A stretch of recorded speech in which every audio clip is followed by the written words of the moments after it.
చాలామంది ముఖ్యంగా మన తెలుగు రాష్ట్రాలు కావచ్చు, కొంచెం దక్షిణాది రాష్ట్రాలు కావచ్చు, మనం ఎక్కువగా వినేది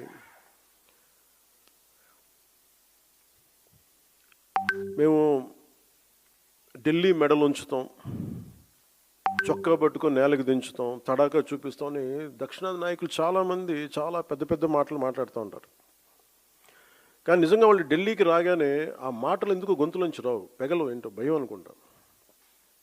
అంటే ఎందుకు రాదు అంటే ఆ మాటలు వ్యక్తుల్ని చూసి వీటన్నిటికంటే కూడా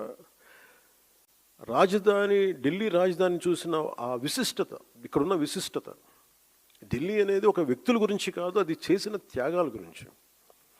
140 కోట్ల మంది ప్రజలను సురక్షితంగా ఉంచడానికి, పరిపాలించడానికి నిరంతరం పోరాడుతున్న ఎన్నో నిబద్ధత కలిగిన సంస్థలు, అది న్యాయ వ్యవస్థలు కావచ్చు, రాజకీయ వ్యవస్థలు కావచ్చు, అడ్మినిస్ట్రేటివ్ వ్యవస్థలు కావచ్చు, డిఫెన్స్ వ్యవస్థలు కావచ్చు, ఇవన్నీ దగ్గరుండి చూసినప్పుడు మనకు అలాంటి మాటలు పెగలవు.